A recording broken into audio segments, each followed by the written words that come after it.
And my beautiful wife has the honor of introducing someone she knows is a real hero to all of us. Ladies and gentlemen, coming live from Italy, the Prime Minister, Giorgia Meloni.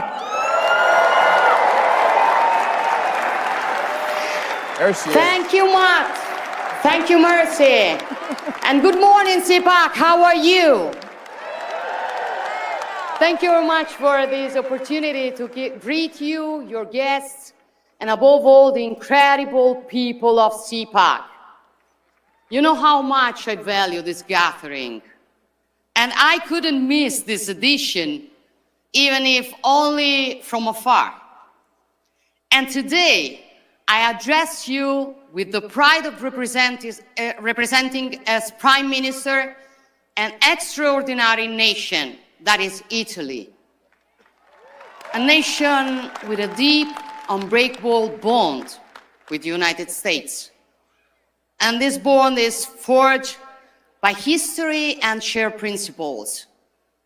And it is embodied by the countless Americans of Italian descent who for generations have contributed to America's prosperity. So to them, allow me to say thank you. Thank you for being exceptional ambassadors for Italian passion, creativity, and genius. To this incredible nation, Italy, I dedicate my full energy. Our government is tirelessly working to restore Italy's rightful place on the international stage. We are reforming, modernizing, and reclaiming our role as a global leader. We aim to build an Italy that once again amazes the world. Let me tell you, we're proving it. The mainstream propaganda machine predicted that a conservative government would have isolated Italy, deleting it from the map of the world, driving away investors, and suppressing fundamental freedoms. They were wrong. Their storytelling was fake. The reality is that Italy is thriving. Employment is at a record high, our economy is growing, our fiscal policy is back on track, and the flow of illegal migration has decreased by 60% in the last year.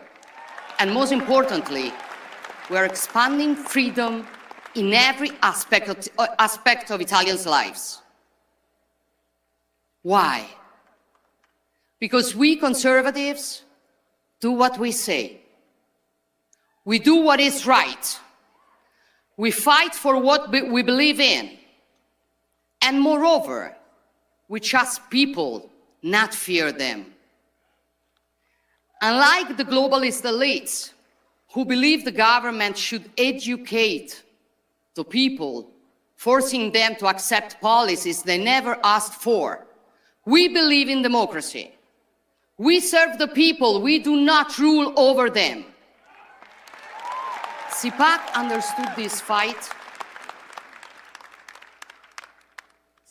CPAC understood this fight. And again, I want to thank you for that. You have never given up, even in the toughest moment. You have fought for a new victory. You have built a global network that has given a voice to millions who were silenced, so that conservatives everywhere would know they are not alone. And we are not alone, right?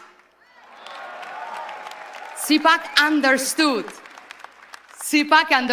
before many others that the political and cultural battle for conservative values is not just an American battle. It is a Western battle. Because, my friends, I still believe in the West. Not just as a geographical space, but as a civilization.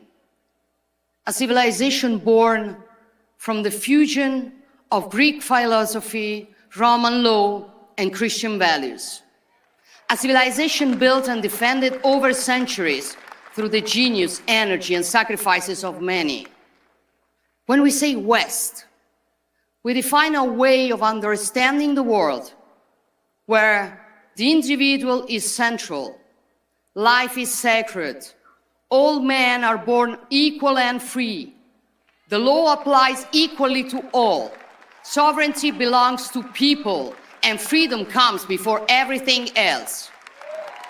This is our heritage, and we will never apologize for it.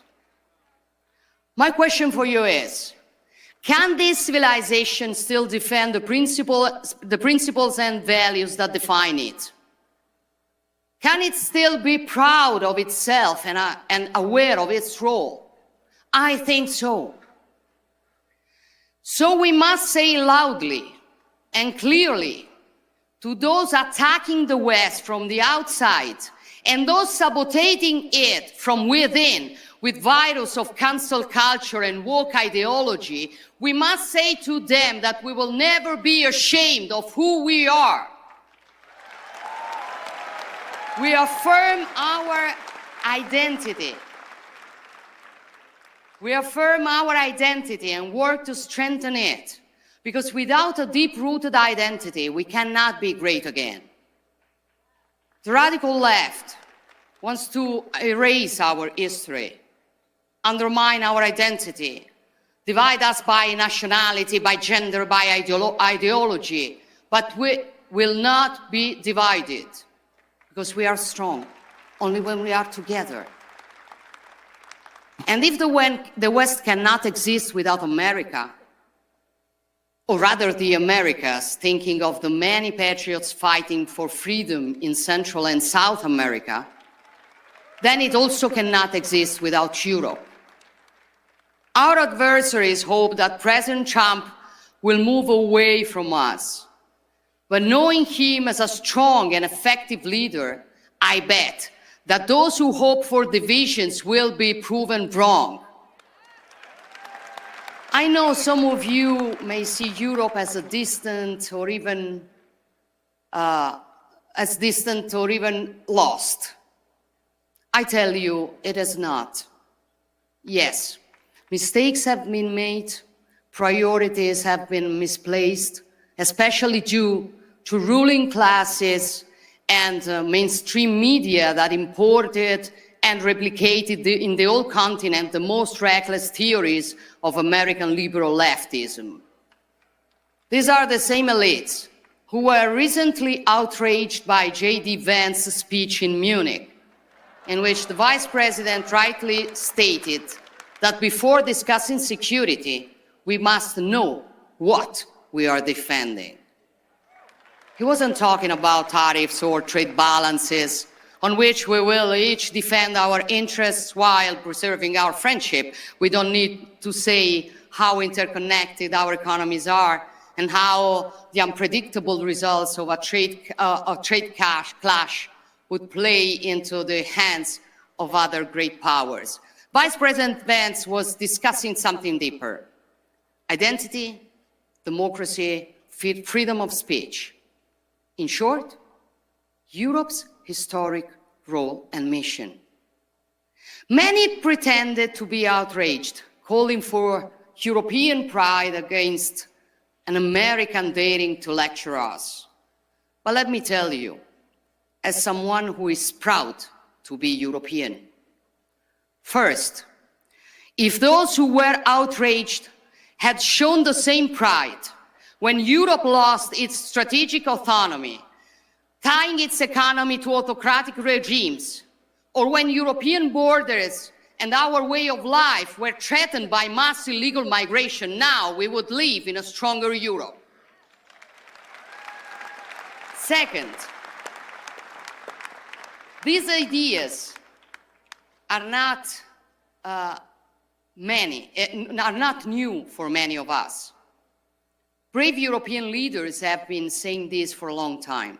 I've said them many times before, even from the CPAC stage, urging Europe to rediscover its true and deepest soul, which has been sacrificed on the altar of wokeness, bureaucracy, and mercantilism.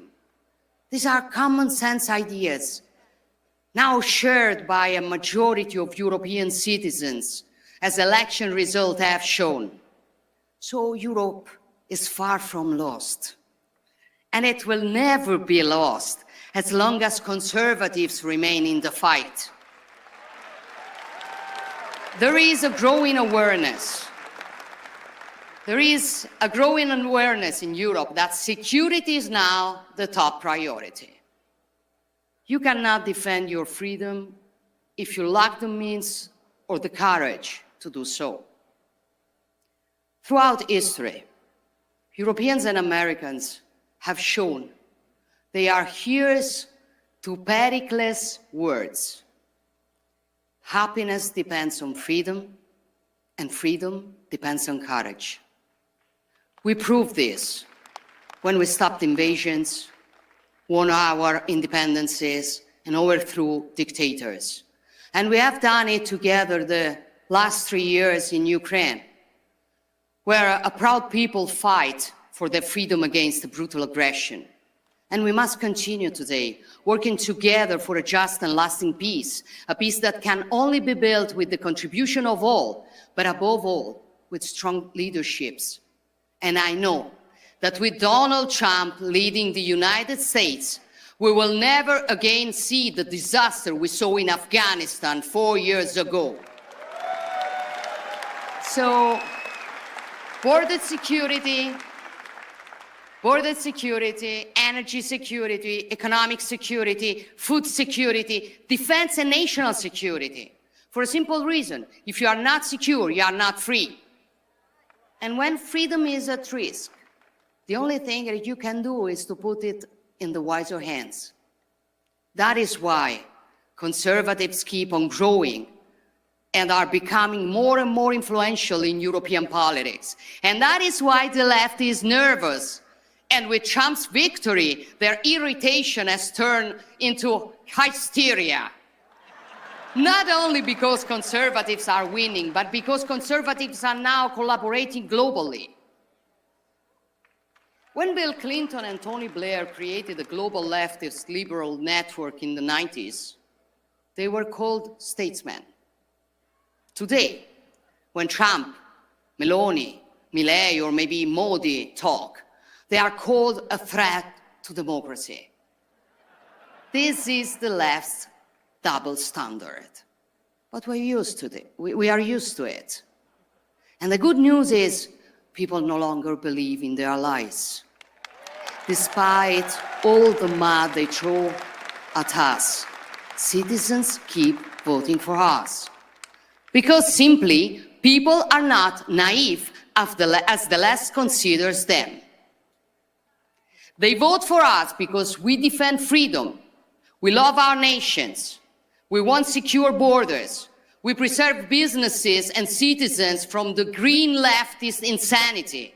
We defend family and life. We fight against wokeism. We protect our sacred right to our faith and our free speech.